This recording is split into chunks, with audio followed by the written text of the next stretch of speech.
आधे घंटे में शहर खाली करने का फरमान सुनाने के बाद गाजा के ज़हरा शहर को इस्राएली वायुसेना ने बमबारी से बर्बाद कर दिया। इसी दौरान ऑर्थोडॉक्स क्रिश्चियन चर्च मिसाइल हमले की चपेट में आ गया।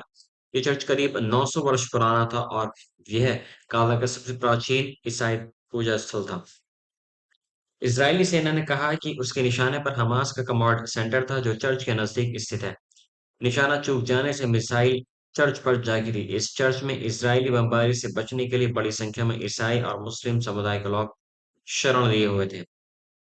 जानकारी के अनुसार बमबारी में 18 लोगों के मारे जाने और दर्जनों के घायल होने की सूचना है। यरूशलेम के ऑर्थोडॉक्स पैट्री आर्चर्ड ने कहा कि इजरायली सेना ने सेंट पोरफिरियस चर्च पर हमला किया जहां पर सैकड़ों ईसाई और मुस्लिम शरण लिए हुए थे। अभी चर्च के मलबे में कई और लोगों के दबे होने की आशंका है। गाजा की हमास सरकार ने कहा कि निहत्थे लोगों और पूजा स्थलों पर हमले कर इजरायली सेना युद्ध अपराध कर रही है। इसके लिए इजरायल के खिलाफ कार्रवाई होनी चाहिए, जबकि इजरायली सेना ने कहा कि निशाना चूक जाने से बम चर्च पर गिर गया। इससे उसका एक हिस्सा क्षतिग्रस्त हुआ है। इजरायली सेना की गुरुवार रात हुई बमबारी में गाजा के ज़हरा शहर के 25 बहुमंजिला भवन नष्ट हो गए। माना जा रहा है कि 7 अक्टूबर से जारी इस्राएली कार्रवाई में अभी तक गाजा के 1/3 भवन नष्ट हो चुके हैं, या फिर रहने लायक नहीं रह गए हैं। 7 अक्टूबर को इजराइल पर हुए बर्बर हमले के बाद से हमास के प्रभाव वाली गाजा पट्टी पर इजरायली सेना की बमबारी जारी है। इस बमबारी में अभी तक करीब 3,800 लोग मारे जा चुके हैं और 12,000 से ज्यादा लोग घायल हुए हैं। मारे गए लोगों में 1500 से ज्यादा बच्चे हैं। गाजा को घेर कर इजरायली सेना वहां घुसने के लिए तैयार है। जमीनी कार्रवाई से पहले इजरायली सेना ने उत्तरी गाजा में रहने वाले 10 लाख आम जनों से इलाका खाली करा लिया है। संयुक्त राष्ट्र ने कहा कि गाजा में 10 लाख से ज्यादा लोग बेघर हो गए हैं और वे जान बचाने के लिए जहां तहां शरण लिए हुए हैं।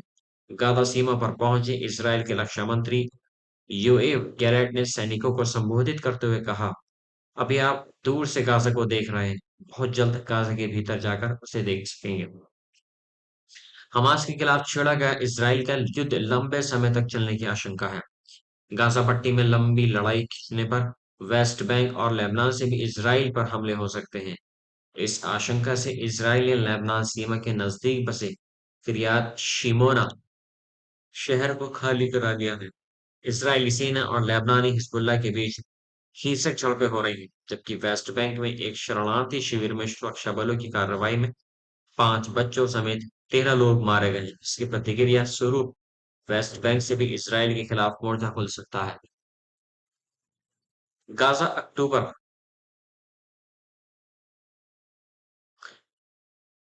7 अक्टूबर के हमास के हमले के बाद इजरायली सेना ने गाजा पट्टी की घेराबंदी कर वहां की बिजली, पानी, दवा, खाने-पीने की चीजें, ईंधन और अन्य चीजों की आपूर्ति रोक दी थी।